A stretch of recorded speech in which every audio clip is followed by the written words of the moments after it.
before we talk about the next part, I had a couple other things about cyclotron motion to say. So we saw with our, QV cross B force, this only depends on the part of B that is, the part of V that is perpendicular to B.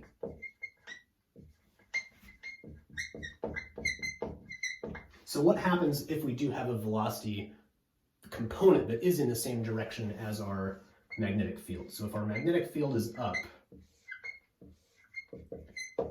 we saw if we start with a velocity that's just to the right, we end up with a particle circling around like this. What if we start with a particle that has some velocity, say, up and to the right? Well, in this case, our particle is going to follow a helical path. So along this, along this plane, we still have this circular motion, but this velocity component is not changing. So our circular motion continues with constant upward velocity. So our particle follows this, spiraling helical track.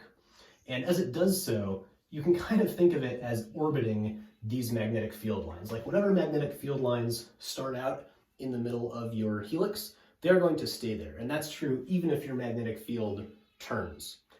We can't prove this with what we've learned, but hopefully you can accept that. So particles follow helical paths because of this cyclotron motion, not just circular paths. One really cool result of that we'll talk about very quickly. Here's the Earth. Here is its, a rough cartoon of its magnetic field.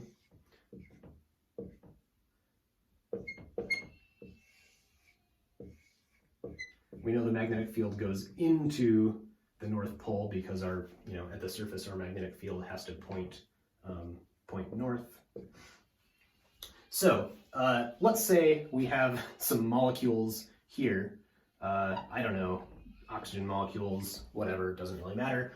And over here, somewhere really far away, we have the sun. And the sun emits all kinds of ionizing radiation. So ultraviolet rays or, highly energetic particles or something that can ionize these molecules, remove an electron, make them gain an electron, whatever. So those particles can end up following this helical motion around the magnetic field lines of Earth. Now, as they do this, they still have some velocity this way while they're doing this little cyclotron orbit. Like I said, the magnetic field lines are kind of trapped, or the particles are always going to enclose these magnetic field lines as they orbit them. So our particle is going to continue orbiting this and eventually will make its way to where that magnetic field line reaches the top of the Earth. And remember, there are other particles that are undergoing similar motions, so we might have lots of particles getting funneled to this top part of Earth. You also, if it started out with a velocity this way, you would get particles that also would end up, following a similar motion going this way. Okay, so when these charged particles hit the atmosphere, I said this was oxygen or nitrogen. I didn't mean for that to be inside the atmosphere. This could be anywhere in space. There are still particles in space, just, not as many. So when these particles hit the atmosphere, they can cause those atmospheric particles to ionize, and in the process, when they get their electron back, they can emit some light. And remember, if we have a lot of particles doing this out here, and they're all getting funneled down there, we might end up ionizing a whole bunch of air molecules in the atmosphere all in one spot. This is the aurora, so the aurora borealis or the aurora australis. The aurora is caused by these ionized particles that follow Earth's magnetic field to the North Pole or the South Pole and deposit their energy in the atmosphere there. So that's kind of cool.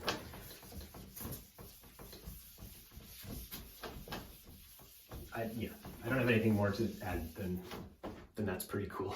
All right, so what I wanted to talk about next is motors. So we have learned that a wire in a magnetic field feels a force equal to IL cross B. We put our vector sign over the L, but it's not, it kind of makes sense to me either way. So let's imagine that we have something that looks like the following. Let's say we have a permanent magnet with its north pole over here. And yeah, that means there's a south pole over here, but it turns out we're not going to worry about that. And let's say we have another permanent magnet here.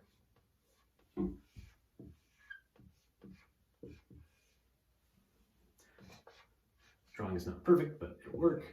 With its south pole here and its north pole here.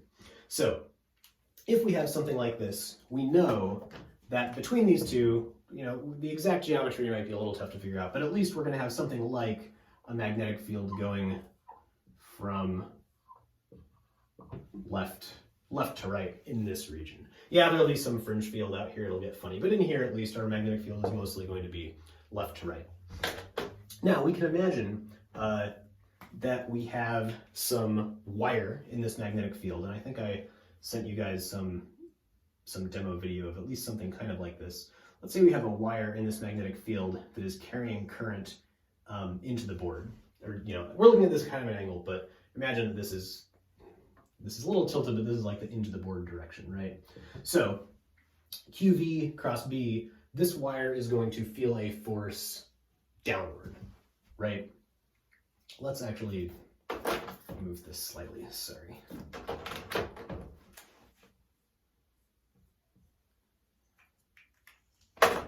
We'll do this one over here. Okay, so this wire here, QV cross B, feels a force that is downward. We'll do the force in pink. If this wire has a counterpart over here, so let's say instead of a single wire, let's say we have a loop of wire. So our loop looks like this. So we have current that goes this way, it goes back this way, and then it comes out this way, and then we have our two wires that are going into that. So if this wire feels a force down, we can guess that this wire is also going to feel a force. So QV cross B, this one's going to feel a force up. And this wire in back is either outside of the magnetic field, or right now it's in the same direction as the magnetic field, so there's not going to be a force there.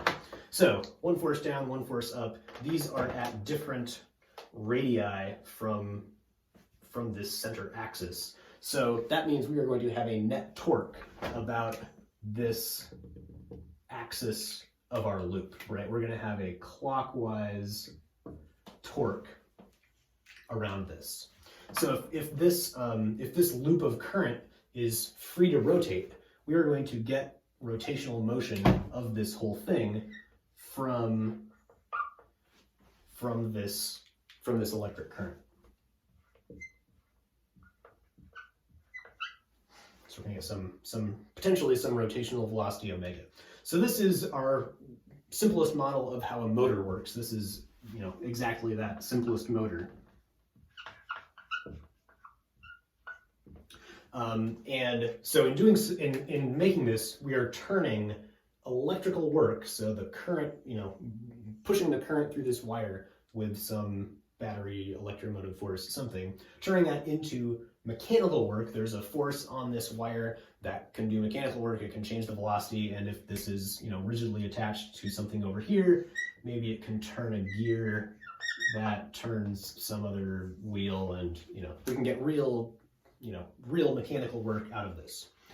So this is essentially at its core how basically all motors work. They can get more complicated, but the idea for all of them is that our wires feel a force from these magnets. So for this particular one, if our loop rotates, we will want to reverse the direction of current. So in other words, once this loop gets over here to the right side, we want the current in this part to be moving that way once it gets over there. So we want to, oscillate the current back and forth in order to keep this rotating clockwise the whole time. There are different ways to do that. You can have motors with brushes that reverse the direction of the current. You can have electronically controlled motors where there's some circuit that just flips it back and forth. And and things like that. You can also have motors with multiple poles, so instead of 2 magnets, there's a whole series of magnets. Here, this current loop is the rotor. You can also have magnets on the rotor and have the currents on the outside part that's not moving. That's called the stator. There are all kinds of different geometries, but at their core, this is all, this is what's going on in all of them. Some of them don't use permanent magnets. They actually use electromagnets as the magnetic part. You can also do that. So motors are complicated enough to really understand the nitty-gritty details of that. There are whole classes on motors and electromechanical systems. So we're not going to have to know that much about this, but at least we know enough that we could calculate what this torque is given this particular geometry if we knew the strength of the B field and the current and those sorts of things.